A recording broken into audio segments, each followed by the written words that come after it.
নমস্কার, নমস্কার, নমস্কার, নমস্কার, নমস্কার, নমস্কার, নমস্কার। আপনাদের সবাইকে সবাইকে সবাইকে নমস্কার জানাচ্ছে আপনাদের সৌমিত্র বসু।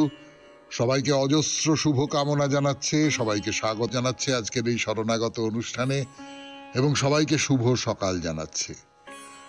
শুভ হোক, শুভ হোক, সকলের শুভ হোক, সকলের ভালো হোক, সকলের মঙ্গল হোক, এই প্রার্থনা করি। আজকে বিশেষ দিন, তার কারণ আজ দেশপ্রিয় যতীন্দ্রমোহন সেনগুপ্তের জন্মদিন। 1885 খ্রিস্টাব্দে আজকের তারিখে তার জন্ম হয়েছিল এবং আরেকজন দেশনায়ক মৌলানা আবুল কালাম আজাদের প্রয়াণের দিন আজকে। 1958 খ্রিস্টাব্দে আজকের তারিখে তিনি পরলোক গমন করেছিলেন। এবারে বলি বেণী মাধবশীলের পঞ্জিকা অনুযায়ী আজকের দিনটার কথা। আজকে 9ই ফাল্গুন 1431, ইংরেজির 22শে ফেব্রুয়ারি 2025, শনিবার, নবমী। সূর্যোদয়ের সময় সকাল 6টা বেজে 10 মিনিট, সূর্যাস্তের সময় বিকেল 5টা বেজে 32 মিনিট। নক্ষত্র জ্যেষ্ঠা, জন্মে বৃশ্চিক রাশি, বিপ্রবর্ণ, রাক্ষসগণ। দিনের বেলা 2টো বেজে 42 মিনিট গতে, ধনু রাশি, ক্ষত্রিয় বর্ণ। আমাদের হোয়াটসঅ্যাপে চিঠি পাঠাবার নাম্বার 9831922927। চিঠির গোড়ায় অতি অবশ্যই SG লিখতে হবে। আর চিঠির বিষয় তো আপনারা সকলে জানেন, অনুতাপ। কোনো একটা কাজ করে অনুতাপ হয়েছে, মনে হয়েছে এটা একটা অন্যায় কাজ করলাম, পাপ কাজ করলাম, তার স্বীকারোক্তি আপনি করতে পারেন।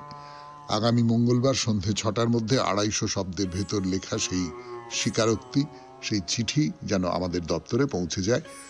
চিঠির সঙ্গে আপনি যদি মনে করেন আপনার নাম দেবেন না, তাহলে দেবেন না। আপনার স্বীকারোক্তি বা অনুতাপ বা কনফেশন যা বলুন না কেন, সেইটা গোপন থাকবে আপনি যদি ইচ্ছে করেন। তো এবারে তাহলে আজকের অনুষ্ঠান সম্পর্কে বলি। আজকের অনুষ্ঠানে প্রথমে পুরাণ চিরন্তন। পুরাণ চিরন্তনে আমরা ওই জরা রাক্ষসীর কথা বলছিলাম, জরা ব্যাধের কথা বলেছিলাম। তারপরে একেবারে ওই জরা রাক্ষসীর সূত্রে যার জন্ম, সেই জরাসন্ধের কথা বলছিলাম। জরাসন্ধ খুব বীর, খুব বড় বীর, এবং তিনি প্রায় সবাইকে বশীভূত করেছিলেন। সবাইকার সঙ্গে বন্ধুত্ব স্থাপিত হয়েছিল, গোটা ভারতের একটা বড় অংশের নানান রাজাদের সঙ্গে, এবং সেই বন্ধুত্বটা ভয়ের বন্ধুত্ব, সেই বন্ধুত্বটা আধিপত্যের বন্ধুত্ব। তারপরে কি হলো সেইটা নিয়ে কথা বলবো। তারপরে চলে যাব স্বামী বিবেকানন্দের রচনা থেকে পাঠ এই পর্বে। অমৃতত্ব, এই যে রচনাটি, সেইটি পড়ে শোনাচ্ছি পর্যায়ক্রমে। তারপরে ঠাকুর শ্রী রামকৃষ্ণ পরমহংসদেবের কথামৃত থেকে পাঠ, স্বামী লোকেশ্বরানন্দর কোনো একটি ছোট প্রবন্ধ পড়ব, আপনাদের চিঠিপত্র, এবং তারপরে বাইরে দূরে আমরা এখন তেলেঙ্গানায় আছি। তেলেঙ্গানার দেবী মন্দির দেখতে যাচ্ছি আমরা। এই হলো আজকের অনুষ্ঠান সূচি। তাহলে 92.7 বিগ FM এ শরণাগত অনুষ্ঠানে একটু গান শুনবো। গানের পর পুরাণ চিরন্তন, জরাসন্ধের কথা। পর ফিরে এলাম জরাসন্ধকে নিয়ে কথা বলবার জন্য। পুরাণের জরাসন্ধ 92.7 বিগ FM এ শরণাগত অনুষ্ঠানে। তো যেটা বলছিলাম যে জরাসন্ধ একটা বিস্তীর্ণ এলাকা জুড়ে তিনি তো আছেন, তার বশীভূত অনেক রাজ্য আছে। তিনি প্রত্যক্ষভাবে সেই রাজ্যগুলো চালাচ্ছেন না, সেই রাজ্যের সম্রাট নন, কিন্তু যে রাজারা রয়েছে তারা সকলেই তার বশীভূত। এবং জরাসন্ধের বিরুদ্ধে যারা যুদ্ধ করেছেন বা মতামত প্রকাশ করেছেন, তাদের বন্দী করেছেন, মানে সব দিক থেকে নিজের আধিপত্য কায়েম করেছেন, এইরকমটা বলা যেতে পারে। এই যে জরাসন্ধের মিত্র গোষ্ঠী যারা, তাদের মধ্যে প্রথমেই যার নাম করতে হবে তিনি হচ্ছেন মথুরা সুরসেন অঞ্চলের রাজা ভোজরাজ কংস রাজা। এবং তার কিভাবে জন্ম হয়েছিল তার সঙ্গে জরাসন্ধের একটা যোগ আছে, মানে পরোক্ষ যোগ বলতে পারেন, কিন্তু একটা যোগ আছে। বলি আপনাদের, কংস, তার বাবার নাম হচ্ছে উগ্রসেন, ভোজরাজ উগ্রসেন। কিন্তু এই যে উগ্রসেন, কংস কিন্তু তার বৈধ পুত্র নন। মানে তখনকার দিনে ক্ষেত্রজ পুত্র বলে একটা কথা ছিল, ক্ষেত্রজ পুত্র। আসলে সৌভপতি দ্রুমিল, তার ঔরসে উগ্রসেনের পত্নী পদ্মাবতীর গর্ভে কংসের জন্ম হয়েছিল। উগ্রসেনের নিজের সন্তান কংস নন। ক্ষেত্র মানে হচ্ছে নারীকে ক্ষেত্র হিসেবে ধরা হয়, বৃষ্টিকে পুরুষ হিসেবে ধরা হয়, বা পুরুষকে বৃষ্টি হিসেবে ধরা হয়। তো এখানে উগ্রসেনের পত্নী পদ্মাবতী গর্ভে দ্রুমিলের ঔরসে কংসের জন্ম হয়। তো সৌভদেশ বলতে প্রাচীনকালে যমুনা থেকে সিন্ধু নদ পর্যন্ত বিস্তৃত একটা ভূখণ্ডকে বোঝায়। ঐতিহাসিকভাবে সৌভের সঙ্গে মৎস্য দেশ, মানে এখন রাজস্থানের আলোয়ার বলে যে ওই অঞ্চলটা, সেই অঞ্চলের খুব ভালো সম্পর্ক ছিল। আর মৎস্য দেশে বাস করতেন জরাসন্ধের আত্মীয় স্বজনরা।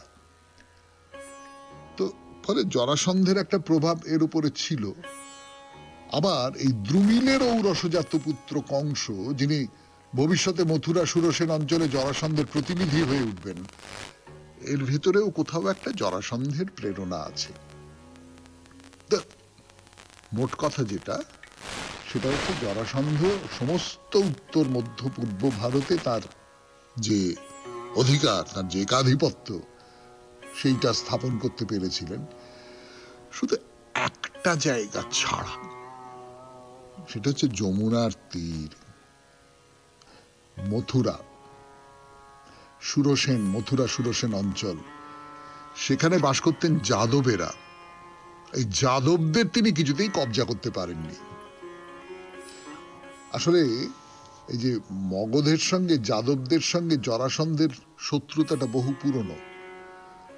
জরাসন্ধের যিনি ঠাকুরদা, তিনি হচ্ছেন উপরিচর বসু। একসময় চেদি থেকে যাদবদের সরিয়ে নিজের রাজ্য প্রতিষ্ঠা করেছিলেন। তারপর থেকেই যাদবদের সঙ্গে এদের একটা ঝগড়াঝাঁটি, একটা রাগারাগির, অসন্তোষের ব্যাপার রয়েছে। শুনছেন পুরাণ চিরন্তন, জরাসন্ধের কথা, 92.7 বিগ FM এ শরণাগত অনুষ্ঠানে। গানের পর 92.7 বিগ FM এ শরণাগত অনুষ্ঠান শুনছেন। তো এই যে উপরিচর বলে যে রাজার কথা বললাম, এই উপরিচর রাজার সম্পর্কে একটা কথা আছে, সেটা বলি আপনাদের, মজা লাগবে শুনতে। এই উপরিচর রাজা নাকি আকাশে উঠে যেতে পারতেন, এবং সেই জন্যই তাকে বলা হয় উপরিচর, চৈদ্য উপরিচর বলা হয়। না, আকাশে উঠে যেতে পারতেন এটা ঐতিহাসিক দিক থেকে, বাস্তব দিক থেকে খুব সত্য বলে মনে হয় না। আসলে যেটা, এই চৈদ্য রাজার ওপরে তিনি চড়াও হয়েছিলেন, চৈদ্য রাজার ওপরে উঠে বসেছিলেন উপরিচর, মানে চৈদ্য রাজাকে পরাজিত করেছিলেন। তো এইটার সূত্র ধরে নাম হচ্ছে উপরিচর।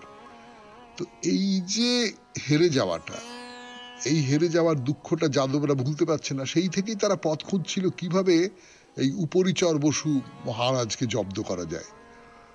কিন্তু জব্দ তো দূরের কথা, তার বদলে তার ছেলে বৃহদ্রথ, তার ছেলে জরাসন্ধ এমন শক্তিমান হয়ে উঠলেন যে তখন যাদবরা নিজেদের রাজ্য কি করে সামলাবে সেইটাই বুঝতে পারছে না। তো অনেক যাদব তারা বলল যে না, ঝগড়াঝাঁটি করে লাভ নেই, ওই জরাসন্ধের দলে যাওয়াটাই ভালো।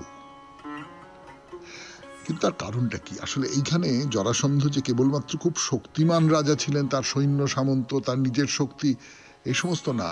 আমি বলেছিলাম এর আগে জরাসন্ধ সম্পর্কে বলতে গিয়ে যে জরাসন্ধ কিন্তু খুব কূটবুদ্ধির মানুষও ছিলেন। সে কূটবুদ্ধির পরিচয়টা কি? জরাসন্ধের দুটি মেয়ে ছিল, অস্থি আর প্রাপ্তি, এই দুটি মেয়ে। জরাসন্ধ নিজের এই মেয়ে দুটিকে দান করলেন কংসের হাতে। আসলে কংস যে রাজ্যটা পেয়েছিলেন তার পেছনে খানিকটা জরাসন্ধের হাত ছিল। কেননা এর আগে মথুরার রাজা যিনি ছিলেন উগ্রসেন, এই উগ্রসেন হচ্ছেন যাদবদের লোক। যাদবরা উগ্রসেনকে পছন্দ করতেন, এবং যাদবরা কিন্তু জরাসন্ধকে পছন্দ করে না। অর্থাৎ জরাসন্ধের শত্রুপক্ষের কোন একজন লোক হচ্ছে উগ্রসেন। সে সিংহাসনে বসেছে। এবার তাকে সরিয়ে তার যে ছেলে তার স্ত্রীর মানে তার গর্ভে জন্ম হয়নি এইরকম, তো সে কিন্তু জরাসন্ধের অনুগত এবং এর পেছনে জরাসন্ধের বেশ একটা ইন্ধন ছিল। মগধরাজ জরাসন্ধের মদতেই এটা হতে পেরেছিল, এটা হরিবংশে স্পষ্ট করে বলা আছে। এইসব রাজনীতির কথা জরাসন্ধ প্রসঙ্গে বলতে গেলে একটু বলতেই হলো। 92.7 বিগ FM এ শরণাগত অনুষ্ঠানে পুরাণ চিরন্তন এখানেই শেষ করছি। এরপর স্বামী বিবেকানন্দের রচনা থেকে পাঠ, রচনার নাম অমৃতত্ব। ফিরে আসছি গানের পর। ফিরে এলাম 92.7 বিগ FM এ শরণাগত অনুষ্ঠান শুনছেন। অমৃতত্ব স্বামী বিবেকানন্দের রচনা থেকে পড়ে শোনাই আপনাদের। যাহা হোক, মনের সহিত কিন্তু মস্তিষ্কের বিশেষ সম্বন্ধ এবং শরীরের নাশ হইলে উহা কার্য করিতে পারে না। আত্মাই একমাত্র প্রকাশক, মন উহার যন্ত্রস্বরূপ। বহিস্থ চক্ষুরাদি যন্ত্রে বিষয়ের চিত্র পতিত হয়, উহারা আবার ওই চিত্রকে ভিতরে মস্তিষ্ক কেন্দ্রে লইয়া যায়। কারণ তোমাদের স্মরণ রাখা কর্তব্য যে চক্ষু, কর্ণ প্রভৃতি কেবল ওই চিত্রের গ্রাহক মাত্র। ভিতরের যন্ত্র অর্থাৎ মস্তিষ্ক কেন্দ্রসমূহই কার্য করিয়া থাকে। সংস্কৃত ভাষায় ওই মস্তিষ্ক কেন্দ্রগুলিকেই ইন্দ্রিয় বলে। তাহারা ওই চিত্রগুলি লইয়া মনের নিকট সমর্পণ করে। মন আবার ওইগুলিকে আরো ভিতরে নিজেরই আর এক স্তর চিত্তের মধ্য দিয়া সিংহাসনে আসীন মহামহিমান্বিত রাজার রাজা আত্মার সম্মুখে স্থাপন করে। তিনি সব দেখিয়া যাহা আবশ্যক তাহা আদেশ করেন। তখনই মন ওই মস্তিষ্ক কেন্দ্রে অর্থাৎ ইন্দ্রিয়গুলির উপর কার্য করে, উহারা আবার স্থূল শরীরের উপর কার্য করে। মানুষের আত্মাই বাস্তবিক এই সমুদয়ের অনুভব কর্তা, শাস্তা, স্রষ্টা সবই। আমরা দেখিয়াছি আত্মা শরীর নহে, মনও নহে। আত্মা কোনো যৌগিক পদার্থ হইতে পারে না। কেন? কারণ যাহা কিছু যৌগিক পদার্থ তাহাই আমাদের দর্শন বা কল্পনার বিষয়। যে জিনিস আমরা দর্শন বা কল্পনা করিতে পারি না, যাহাকে আমরা ধরিতে পারি না, যাহা শক্তি বা পদার্থ নহে, যাহা কারণ বা কার্য কিছুই নহে, তাহা যৌগিক হইতে পারে না। মনোজগৎ পর্যন্তই যৌগিক পদার্থের অধিকার, চিন্তা জগৎ আরো ব্যাপক। যৌগিক পদার্থ সমুদয় নিয়মের রাজ্যের মধ্যে, নিয়মের রাজ্যের বাহিরে উহারা থাকিতে পারে না। যদি থাকে তবে আর যৌগিক অবস্থায় নয়। আরো পরিষ্কার করিয়া বলা যাক, এই গেলাস একটি যৌগিক পদার্থ। ইহার কারণগুলি মিলিত হইয়া এই কার্যরূপে পরিণত হইয়াছে। সুতরাং এই কারণগুলির সংহতি রূপ গেলাস নামক যৌগিক পদার্থটি কার্যকারণ নিয়মের অন্তর্গত। এইরূপে যেখানে যেখানে কার্যকারণ সম্বন্ধ দেখা যাইবে, সেখানে সেখানেই যৌগিক পদার্থের অস্তিত্ব স্বীকার করিতে হইবে। তাহার বাহিরে উহার অস্তিত্বের কথা বলা বাতুলতা মাত্র। উহাদের বাহিরে আর কার্যকারণ সম্বন্ধ খাটিতে পারে না। আমরা যে জগৎ সম্বন্ধে চিন্তা বা কল্পনা করিতে পারি অথবা যাহা দেখিতে শুনিতে পারি, তাহারই ভিতর কেবল নিয়ম খাটিতে পারে। আমরা আরো দেখিয়াছি যে যাহা আমরা ইন্দ্রিয়র দ্বারা অনুভব বা কল্পনা করিতে পারি তাহাই আমাদের জগৎ। উহা বাহ্য বস্তু হইলে আমরা ইন্দ্রিয়র দ্বারা প্রত্যক্ষ করিতে পারি, আর ভিতরের বস্তু হইলে উহা মানস প্রত্যক্ষ বা কল্পনা করিতে পারি। অতএব যাহা আমাদের শরীরের বাহিরে তাহা ইন্দ্রিয়ের বাহিরে, এবং যাহা কল্পনার বাহিরে তাহা আমাদের মনের বাহিরে, সুতরাং আমাদের জগতের বাহিরে। অতএব কার্যকারণ সম্বন্ধের বাহিরে স্বাধীন শাস্তা আত্মা রহিয়াছেন, এবং এই আত্মা কার্যকারণ নিয়মের অন্তর্গত সবকিছু শাসন করিতেছেন। এই আত্মা নিয়মের অতীত, সুতরাং অবশ্যই তিনি মুক্ত স্বভাব। তিনি কোনরূপ মিশ্রণোৎপন্ন পদার্থ হইতে পারেন না, অতএব বা কোনো কারণের কার্য হইতে পারেন না। তাহার কখনো বিনাশ হইতে পারে না, কারণ বিনাশ অর্থে কোনো যৌগিক পদার্থের স্বীয় মৌলিক উপাদানে প্রত্যাবর্তন। সুতরাং যাহা কখনো সংযোগোৎপন্ন ছিল না তাহা বিনাশ হইবে কি রূপে? তাহার মৃত্যু হয় বা বিনাশ হয় এরূপ বলা নিছক প্রলাপোক্তি। শুনলেন স্বামী বিবেকানন্দের রচনা থেকে পাঠ। 92.7 বিগ এফএম এ শরণাগত অনুষ্ঠানে এইবার গানের পর কথামৃত। কথামৃত থেকে পাঠ 92.7 বিগ এফএম এ শরণাগত অনুষ্ঠান শুনছেন।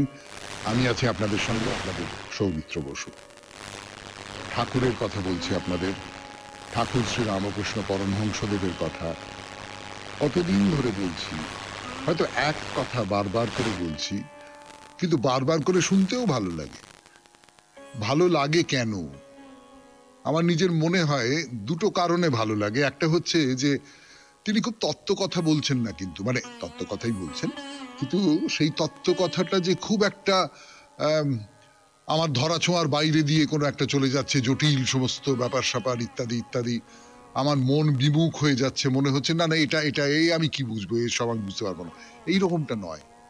একেবারে ঘর সংসারের উপমা দিয়ে একেবারে আমার চারপাশে যা কিছু আমি দেখি সেই সমস্ত উপমা ব্যবহার করে তিনি আমাকে বলছেন যে এইরকম করে চলো, এইরকম করে চলো। উপমার তো সম্রাট, এবং সেই উপমা হচ্ছে এই, আমি এর আগেও হয়তো কখনো সখনো বলেছি আপনাদের যে এই রামপ্রসাদ, কমলাকান্ত, এই যে শাক্ত পদাবলিকার যারা আছেন, তারা যেমন অদ্ভুত অদ্ভুত সব সহজ উপমা ব্যবহার করেন, সেরকম সহজ উপমার একটা ধরন রয়েছে ঠাকুর শ্রী রামকৃষ্ণ পরমহংসদেবের। যেমন তিনি কি বলছেন, আমি বলি, তার কথাই বলি। বলছেন যে তার নানা রূপ, নানা লীলা। একটা হচ্ছে ঈশ্বর লীলা, একটা হচ্ছে দেবলীলা, নরলীলা, জগৎ লীলা। তিনি ঈশ্বর, তিনি দেব, তিনি আবার মানুষ হয়েও আসছেন। মানুষ হয়ে অবতার হয়ে যুগে যুগে আসেন প্রেম ভক্তি শেখাবার জন্য। বলছেন চৈতন্যদেবের কথা। দেখো না, চৈতন্যদেব অবতারের ভেতরেই তার প্রেম ভক্তি আস্বাদন করা যায়, তার অনন্ত লীলা। কিন্তু আমার দরকার প্রেম ভক্তি, আমার ক্ষীরটুকু দরকার। ওই গাভীর বাঁট দিয়েই ক্ষীর আসে, অবতার হচ্ছেন গাভীর বাঁট। কি সোজা কথা বলুন দেখিনি, যে ভগবানের অনেক কিছু আছে, বিপুল ঐশ্বর্য আছে, বিপুল বিভূতি আছে, এই এত বড় জগৎ সংসার, এই যে আকাশের এই সব অগণ্য নক্ষত্র, সূর্য চন্দ্র তারা, এই এই এই সমস্ত কিছু আছে, মানে এই সমস্ত কিছুকে ছাপিয়ে তিনি রয়েছেন। তো তো এই যে ভগবান, এত সব বড় বড় ব্যাপার নিয়ে আমার মাথা ব্যথার কি আছে? আমি ভক্তিটুকু চাই, প্রেমটুকু চাই, ভালোবাসাটুকু চাই। আর এই ভক্তি বা প্রেম বা ভালোবাসা, এইটা পাওয়ার জন্য আমায় যেটা করতে হবে সেটা হচ্ছে কোনো একজন, একটা শরীর দরকার আমার, একটা রূপ দরকার আমার। অবতার হচ্ছেন সেই রূপ, তার মধ্যে দিয়ে আমি সেই অনন্তকে পেতে পারবো, সেই বিপুল বিশাল, যার কোনো সীমা পরিসীমা নেই, সেই অবাং মানস গোচর, তাকে আমি পেতে পারবো। ঠাকুর বলছেন। আরো কি বলছেন বলবার জন্য ফিরে আসছি গানের পর। শুনছেন শরণাগত 92.7 বিগ এফএম এ। এই যে ঠাকুর যেটা বলছেন যে অবতারের মধ্যে দিয়ে তিনি প্রকাশিত হন, এবং অবতারের মধ্যে দিয়ে ঠাকুরের যে মানে ভাবনাটা, সেটা হচ্ছে যে ঈশ্বরের বিরাট বিভূতি, তার থেকে আমি ক্ষীরটুকু নেবো, সেই ক্ষীরটুকু আমি পাই অবতারের মধ্যে দিয়ে। তাই অবতারের সূত্র ধরে যেমন চৈতন্যদেব, যেমন ঠাকুর শ্রী রামকৃষ্ণ পরমহংসদেব, তাও তো বটে। তো এইরকম সব কথাবার্তা হয়। ঠাকুর কি বলতে চাইছেন যে এই যে আমি অবতীর্ণ হয়েছি, আমাকে দর্শন করলে ঈশ্বর দর্শন করা হয়? মানে চৈতন্যদেবের কথা বলে ঠাকুর কি নিজের কথা বলছেন? আসলে বলছেন, মাস্টারমশাই কি বলছেন যে মণি মল্লিকের নাচ জামাই এসেছিল, সে কি বইয়ে পড়েছে যে ঈশ্বরকে তেমন জ্ঞানী সর্বজ্ঞ বলে মনে হয় না। এটা আসলে জন স্টুয়ার্ট মিলের অটোবায়োগ্রাফি, সেইখানে এরকম কথা আছে আর কি। মিল বলছেন যে ঈশ্বরকে তেমন জ্ঞানী সর্বজ্ঞ বলে মনে হয় না। যদি তিনি জ্ঞানী হন, তিনি সর্বজ্ঞ হন, তাহলে এত দুঃখ কেন? আর এই যে জীবের মৃত্যু হয় তো একেবারে মেরে ফেললেই হয়, ক্রমে ক্রমে অনেক কষ্ট দিয়ে মারা কেন? ঠাকুর নিজে কিন্তু খুব অসুখে ভুগছেন, ক্যান্সারে ভুগছেন। যে বই লিখেছে সে নাকি বলেছে যে আমি হলে এর চেয়ে ভালো সৃষ্টি করতে পারতাম। তো মাস্টারমশাই চুপ করে বসে শুনছেন, ঠাকুর বলছেন তাকে কি বোঝা জায়গা? আমি কখনো তাকে ভাবি ভালো, কখনো ভাবি মন্দ। তার মহামায়ার ভিতর আমাদের রেখেছেন। কখন তিনিও হুঁশ করেন, কখনো তিনি অজ্ঞান করেন। একবার অজ্ঞানটা চলে যায়, আবার ঘিরে ফেলে। পুকুর পানা ঢাকা, ঢিল মারলে খানিকটা জল দেখা যায়, আবার খানিকক্ষণ পরে পানা নাচতে নাচতে এসে সেই জলটুকু ঢেকে ফেলে। তাকে কি করে বুঝবো? এইটা আপনি ঠাকুর, ভগবান ইত্যাদি ইত্যাদি এই সমস্তগুলো ছেড়ে দিন, কিন্তু খুব বড় মাপের একজন মানুষ, মানুষ খুব বড় মাপের কোনো মানুষ, আমি এরকম বড় মাপের মানুষ কিছু দেখেছি। আপনার মনে হলো যে এটা কেন করলো এই বাবা? না, এমনি খবরের কাগজ পড়েও তো মনে হয়, বা টেলিভিশনে খুব বড় মানুষদের কথা শুনেও তো এই বাবা এটা কেন করলো, এটা কেন করতে গেলেন, ছি ছি ছি ছি, এটা কি ঠিক হলো? কিন্তু আসলে তিনি অনেকটা পর্যন্ত দেখতে পান। একজন বড় মাপের মানুষের সঙ্গে আমার আপনার তফাৎটা কোথায়? এই বড় মাপের মানুষ অনেকটা পর্যন্ত দেখতে পান, আমরা অতটা পর্যন্ত দেখতে পাই না। এই এই এই এইটুকু তফাৎ আমি যা বুঝি, জানেন তো, এইটুকু তফাৎ। তার পরিসরটা অনেক বড়। আমি যখন আমার কোনো একটা ছোট্ট ব্যাপার নিয়ে খুব কাতর হয়ে পড়েছি, খুব ছটফট ছটফট করছি, তখন সেই মানুষটি সেই ঘটনাটাকেই দেখছেন একটা বিশাল পরিসরের মধ্যে রেখে। তার ফলে সেই ঘটনাটার যে আঘাত, সেই আঘাতটা কমে যাচ্ছে। তো ঠাকুর বলছেন যে ওই রকম করে তিনি কি করেন না করেন আমার অত জানবার দরকার কি গা। আমি ধরে নিই তিনি যা করছেন মঙ্গলের জন্য করছেন, যা করছেন ভালোর জন্য করছেন, সবকিছু করছেন, ব্যাস হয়ে গেল। আসলে যতক্ষণ দেহ বুদ্ধি ততক্ষণই সুখ দুঃখ, জন্ম মৃত্যু, রোগ শোক দেহেরই, এই সব আত্মার নয়। দেহের মৃত্যুর পর তিনি হয়তো ভালো জায়গায় নিয়ে যাচ্ছেন, যেমন প্রসব বেদনার পর সন্তান লাভ। কি ভালো কথা না? কোন একটা বড় জায়গায় যাবার আগে দুঃখ পেতে হবে। আত্মজ্ঞান হলে সুখ দুঃখ জন্ম মৃত্যু স্বপ্নবৎ বোধ হয়। আমরা কি বুঝবো? 100 ঘটিতে কি 10 দুধ ধরে? নুনের পুতুল সমুদ্র মাপতে গিয়ে আর খবর দেয় না, গলে মিশে যায়। শুনলেন কথামৃত থেকে পাঠ, 92.7 বিগ FM এ শরণাগত অনুষ্ঠানে স্বামী লোকেশ্বরানন্দের রচনা থেকে পাঠ। দুঃখ এবং সুখের সংজ্ঞা দেওয়া সত্যিই বড় কঠিন। তবে বলা হয় দুটি বস্তুত এক অনুভূতি, যা কিছু পার্থক্য তা কেবল দৃষ্টিভঙ্গির। এক অবস্থায় যা দুঃখদায়ক, ভিন্ন পরিস্থিতিতে সেটিই হয়তো সুখের কারণ হয়ে দাঁড়ায়। এটি দার্শনিক কুটকচালির বেশ ভালো একটা বিষয় হতে পারে। তবে আসল কথা এই, আমি আমার কাম্য বস্তুটিই পেতে চাই, আর সেটি পেলেই আমি সুখী। যেন তেন প্রকারেণ সুখী হওয়াই আমার লক্ষ্য। কিন্তু মনে করুন আমি ভুল করে কিছু চেয়ে বসলাম এবং সে বস্তুটি পাওয়ার পর দেখলাম যা ভেবেছিলাম তার উল্টো হলো। ভাগ্যের পরিহাসে সুখটা দুঃখে পরিণত হয়ে গেল। এটা হামেশা ঘটে। যা চাই তা ভুল করে চাই, পাওয়ার পর শুরু হয় অনুতাপ। সুখ দুঃখ এমন ভাবে হাত ধরাধরি করে থাকে, এমন ভাবে পরস্পরকে অনুসরণ করে যে কোথায় একটির শুরু আর কোথায় যে অন্যটির শেষ তা বলা বড় শক্ত। দার্শনিকেরা বোধহয় এই জন্যই বলে থাকেন সুখ আর দুঃখ মূলত একই বস্তু। যারা জ্ঞানী তারা সবকিছুই সহজভাবে গ্রহণ করেন। প্রত্যাশা অনুযায়ী হলো কি হলো না সেসব নিয়ে অত মাথা ঘামান না। ভালো হলে ভালো, সুখী হন তারা। তবে প্রাপ্ত বস্তুগুলি যথার্থই ভালো কিনা তা তারা প্রথমে যাচাই করে দেখেন। কিভাবে যাচাই করেন? বস্তুর বাইরেটা দেখে নয়, তার অন্তর্নিহিত গুণাগুণগুলি পরীক্ষা করে দেখেন। তারা দেখেন তাদের লক্ষ্যে পৌঁছানোর প্রচেষ্টায় তারা সহায়ক হবে কি না।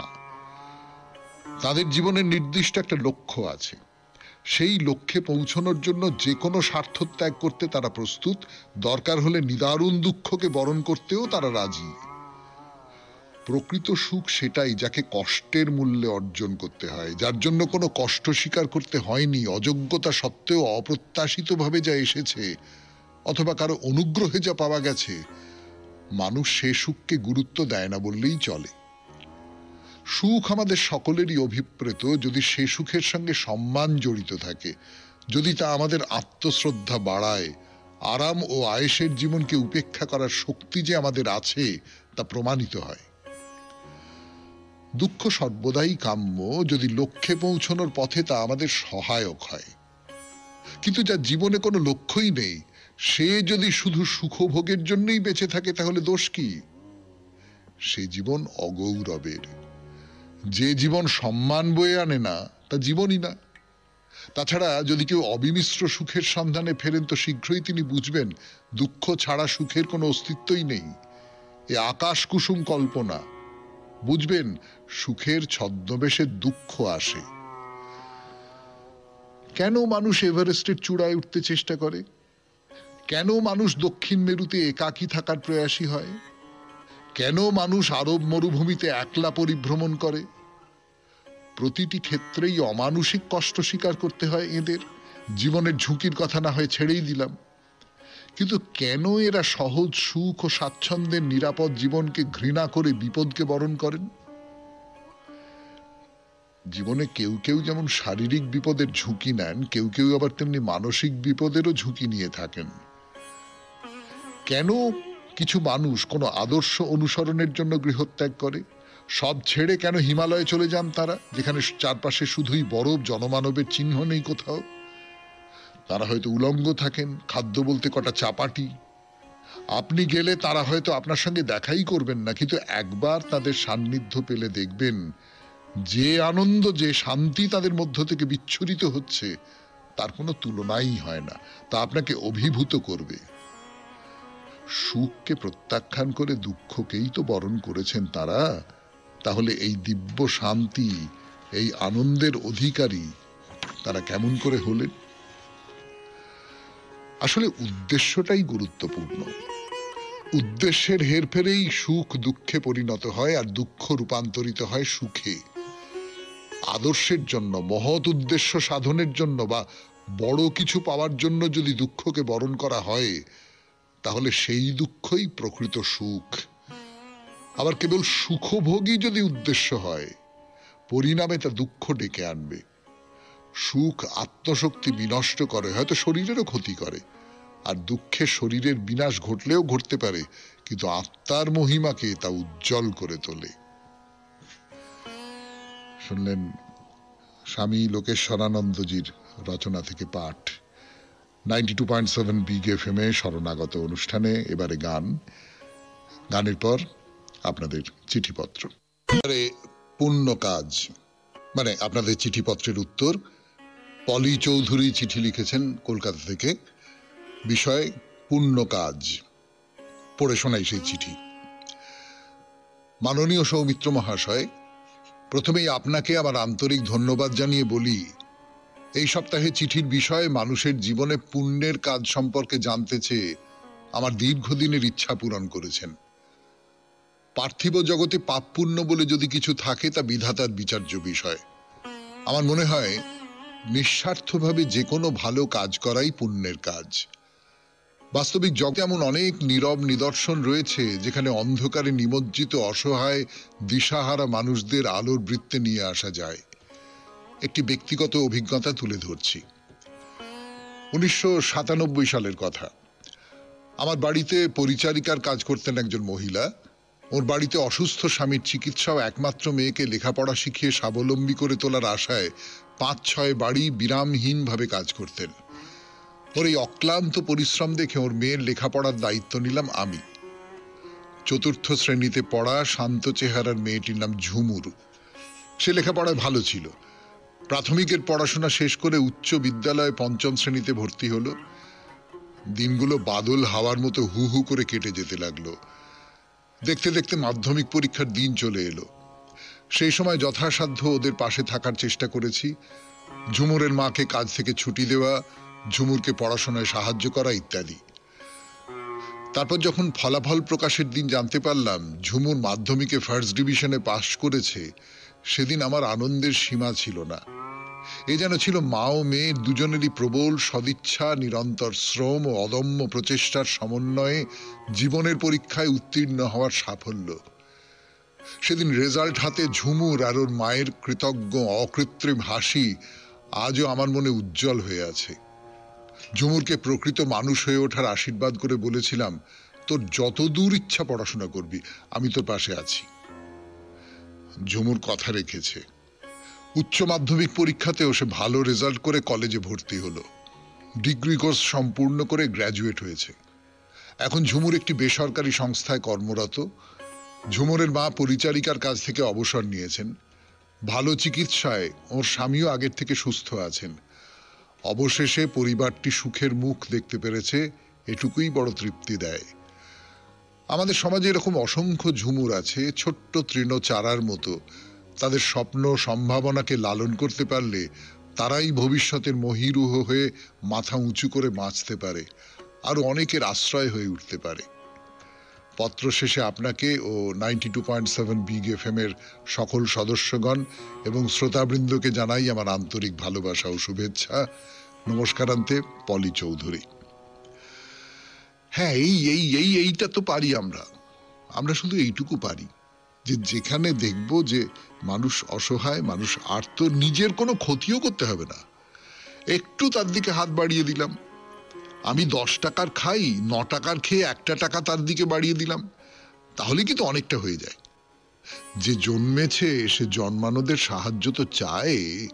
তো আমরা যদি একটু হাত বাড়িয়ে দিতে পারি তাহলে পৃথিবীর চেহারাটা অন্যরকম হয়ে যেতে পারে। একটি ঝুমুর আরো অসংখ্য ঝুমুর হয়ে উঠতে পারে, তাই না? শুধু নিজেকে নিয়ে মত্ত না থেকে, আপনারা নিশ্চয়ই তাই থাকেন না, কিন্তু একটু যদি বাইরের পৃথিবীর দিকে তাকানো যায় তাহলে বড় ভালো হয় না? শুনলেন পলি চৌধুরীর এই চমৎকার চিঠিটি। এরপরে গানের পরে মহাপুরুষের কথা। 92.7 বিগ এফএম এ শরণাগত অনুষ্ঠানে মোজেসের কথা বলছিলাম আপনাদের, আরো বলবো।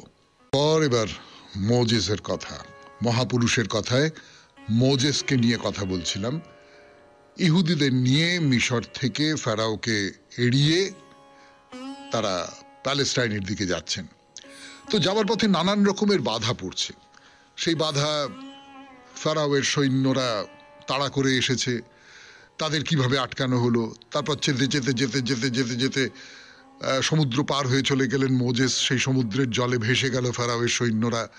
তারপরে মরুভূমি পড়ল, সেই মরুভূমির মধ্যে প্রচণ্ড তৃষ্ণা, প্রচণ্ড কষ্ট, ক্ষুধা, সেই সমস্ত থেকে কিভাবে তারা উদ্ধার পেলেন, এবং উদ্ধার পেলেন জেহোভার দয়াতে, জেহোভার কৃপাতে। তো এরম করতে করতে করতে করতে মোজেস সম্পর্কে যেরম হয় না, মানে রবীন্দ্রনাথের শিশু তীর্থ বলে একটা কবিতা আছে, দেখবেন তার মধ্যে ওই একটা যাত্রা চলেছে, সেই যাত্রার মধ্যে খানিকটা দূর যাবার পর যখন দিশা পাওয়া যাচ্ছে না, তীর্থযাত্রা, তখন কিছু কিছু মানুষের মনে নানা রকম সংশয় দেখা দেয়।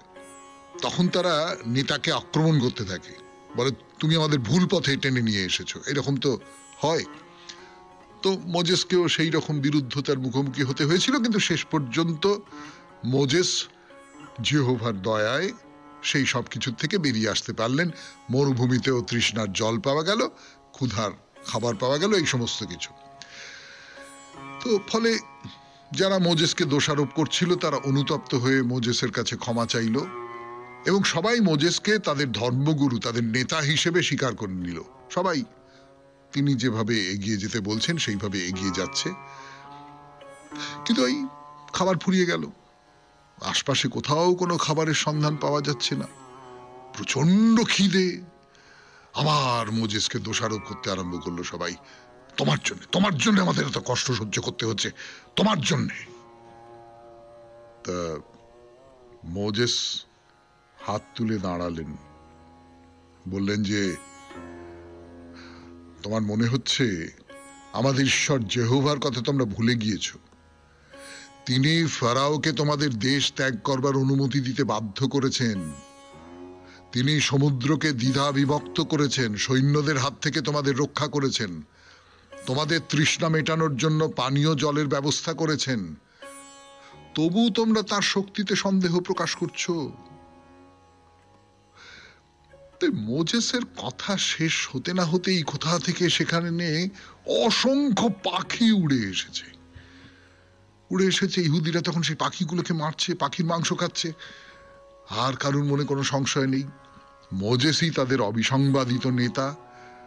তো সবাই একসঙ্গে শপথ করলো যে হ্যাঁ, এই মোজেসকে আমরা সমস্ত আদেশ তার মেনে নেব।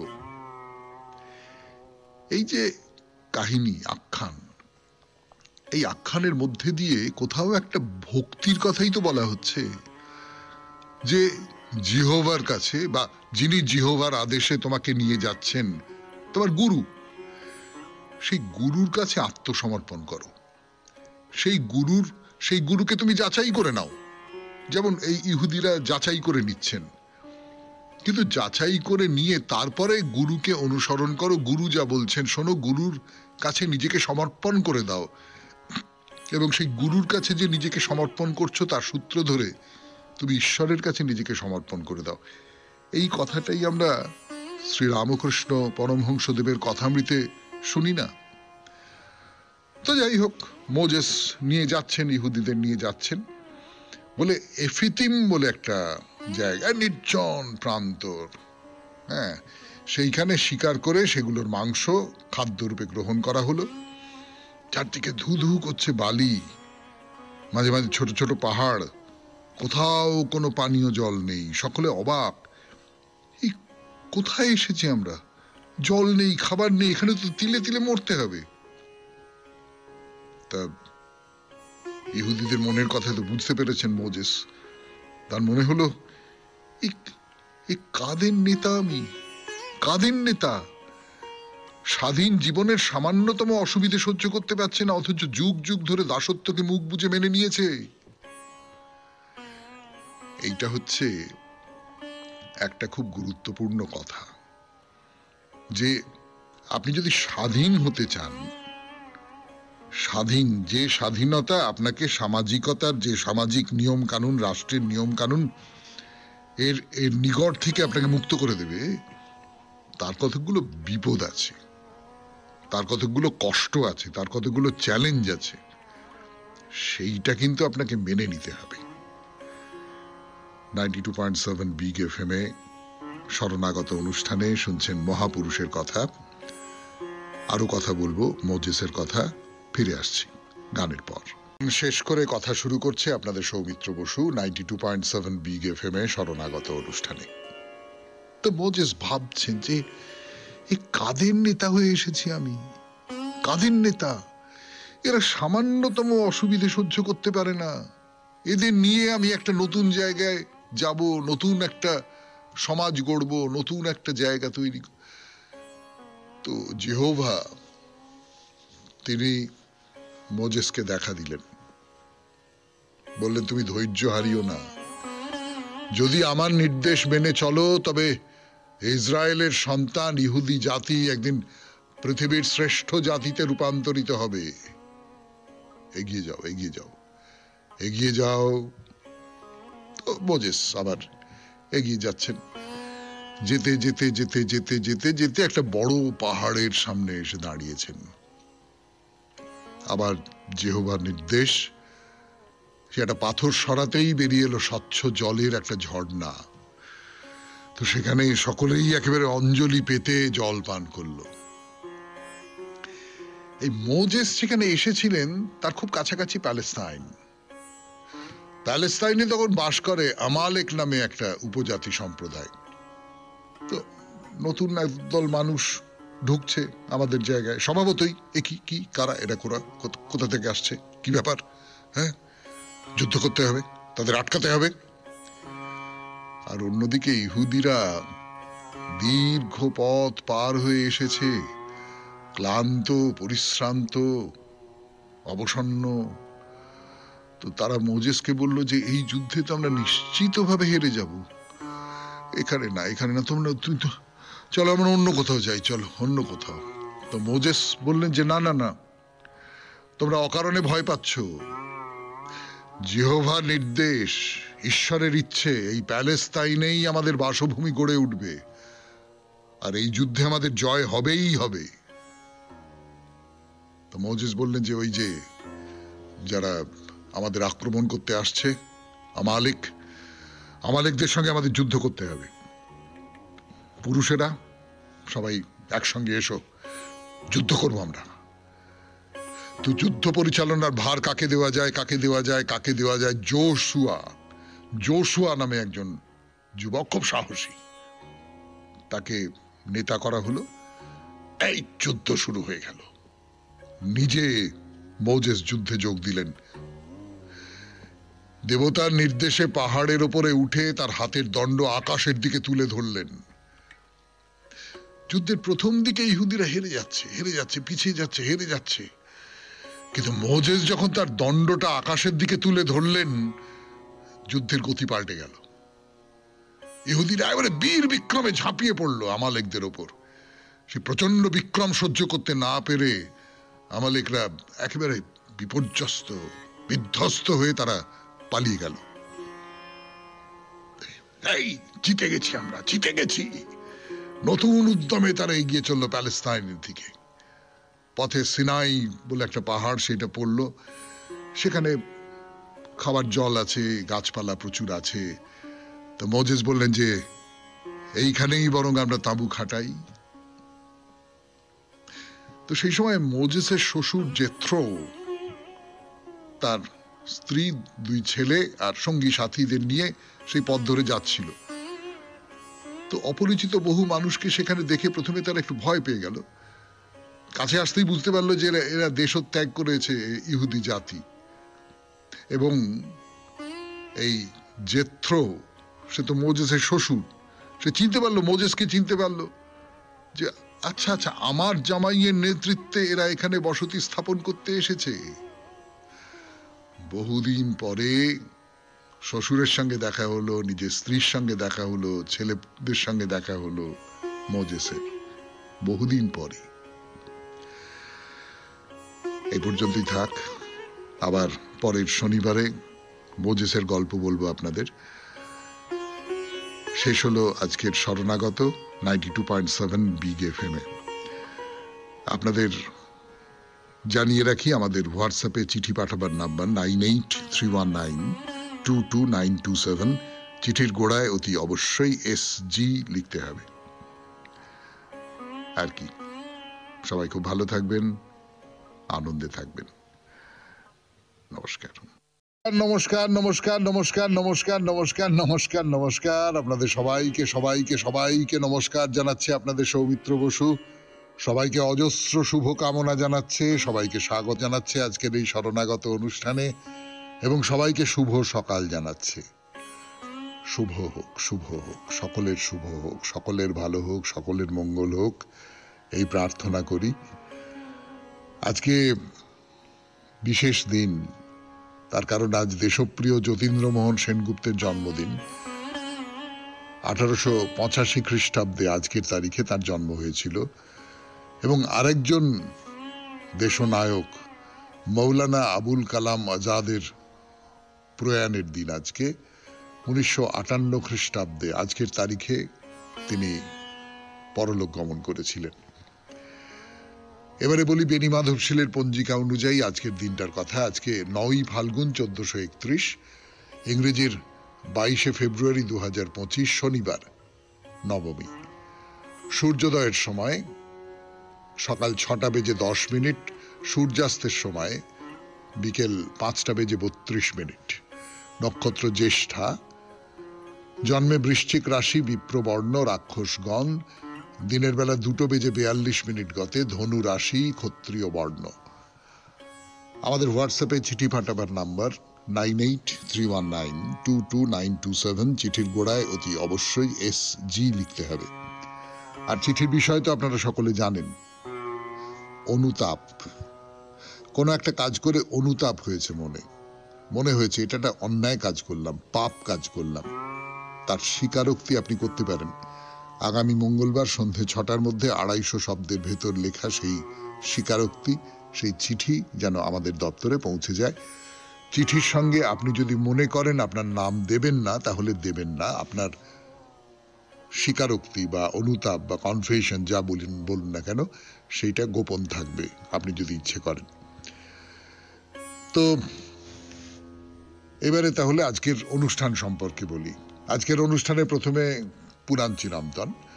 পুরাণ চিরন্তনে আমরা ওই জরা রাক্ষসীর কথা বলছিলাম, জরা ব্যাধের কথা বলেছিলাম, তারপরে একেবারে ওই জরা রাক্ষসীর সূত্রে যার জন্ম সেই জরাসন্ধের কথা বলছিলাম।